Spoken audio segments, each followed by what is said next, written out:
Tak dinikahi Tommy, seorang anggota polisi, nampaknya wanita ini sakit hati dan berencana memberi mantan pacarnya ini sate dengan berisikan sianid. Bahkan wanita ini pun mengaku kalau dirinya pernah menikah siri dengan lelaki bernama Tommy. Seorang wanita bernama Nani Apriliani berusia 25 tahun berasal dari Majalengka, Jawa Barat. Namun saat dirinya dewasa, dirinya pun pindah ke Jogja untuk cari pekerjaan. Tak lama setelah dirinya di Jogja, dirinya pun mendapatkan pekerjaan di salah satu salon besar di Yogyakarta. Nani pun akhirnya tinggal di Bantul dengan mengontrak.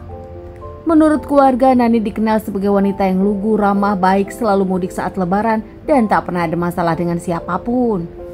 Namun ada yang berbeda di mudik kali ini. Nampaknya ada yang disembunyikan oleh Nani. Nani terlihat lebih diam dan tak seperti biasanya. Sang ibu tahu belakangan kalau Nani berpacaran dengan seorang laki-laki bernama Tommy. Namun tak lama hubungannya pun tak berjalan lancar. Tommy sendiri adalah anggota polisi di Yogyakarta. Dulu kenalan saat Tommy ke salon dan mereka pun dekat, bahkan akhirnya pacaran dan menikah siri. Berita pernikahan siri Nani dengan lelaki bernama Tommy ini masih simpang siur. Ada yang menyebutkan memang mereka menikah, salah satunya Pak RT yang menyebutkan kalau Nani dengan Tommy pernah datang ke rumahnya untuk izin tinggal dan mengaku kalau mereka sudah menikah siri. Meskipun menurut Pak RT mereka tak pernah memperlihatkan bukti-bukti pernikahan siri, contohnya foto atau bukti mereka menikah siri. Namun saat itu Pak RT mencoba menerima dan mencoba percaya kepada mereka. Berbeda dengan teman pekerjaan Nani yang tak tahu kalau Nani pernah menikah siri dengan Tommy, hanya mendengar cerita kalau Tommy dengan Nani ada hubungan.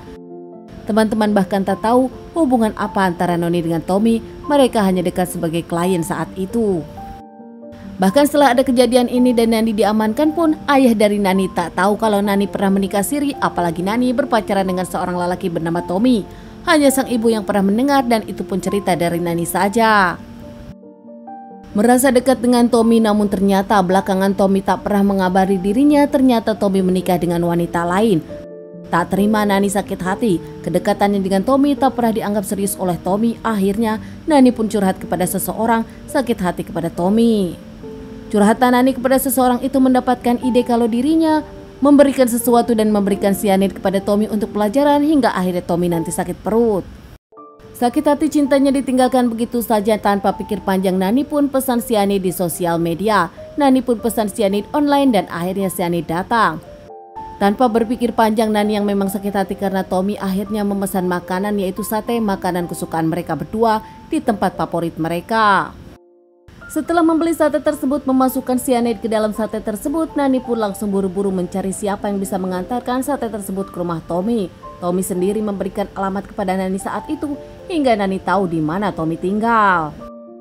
Nani akhirnya menemukan pengemudi ojek online yang mau mengantarkan sate tersebut dengan cara offline. Saat itu Nani mengaku handphonenya rusak hingga tak bisa memesan dengan online. Seorang pengemudi online bernama Pak Bandiman ini pun mau diperintah Nani. Saat itu Pak Bandiman mengantarkan sate tersebut ke rumah tujuan yaitu ke rumah Tommy. Namun saat itu yang menerima istri Tommy, kebetulan Tommy memang ada di luar kota. Istri Tommy yang merasa tak memesan, bahkan dirinya pun tak mengenal nama pengirimnya, akhirnya tak mau menerima dan memberikan sate itu kepada pengemudi ojek online tersebut. Pak Bandiman langsung pulang mengingat bulan itu adalah bulan Ramadan, dirinya ingin buka puasa bersama anak-anak. Pak Bandiman sendiri tahu kalau anak-anak suka sate hingga akhirnya merasa senang mendapatkan sate tersebut. Di rumah saat buka puasa kumpul bersama keluarga, Pak Bandiman dengan kedua anaknya akhirnya buka bersama. Saat itu Pak Bandiman dengan anak pertamanya makan sate tersebut tanpa bumbu dan baik-baik saja. Sementara istri dengan anak bungsu memakan dengan bumbunya, terlihat sang anak merasa ada yang aneh di tenggorokan dan saat mengambil minuman sang anak pun pingsan. Begitu juga istri dari Pak Bandiman yang muntah-muntah saat itu. Akhirnya keduanya akan dilarikan ke rumah sakit, namun di perjalanan anak bungsunya tak tertolong meninggal di rumah sakit. Sementara sang istri berhasil diselamatkan dan bisa kembali pulang dengan sehat. Pak Bandiman merasa ada yang aneh hingga melaporkan kepada pihak kepolisian dan tak lama pihak kepolisian datang untuk menyelidiki.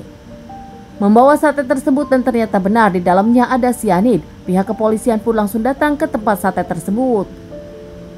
Menyelidiki semuanya memang tak mudah untuk pihak kepolisian karena tak ada CCTV. Namun dengan kerja keras pihak kepolisian, 4 hari kemudian pihak kepolisian berhasil mengamankan Nani di rumahnya sendiri. Saat itu Nani diamankan tanpa perlawanan dan Nani pun mengakui semua perbuatannya.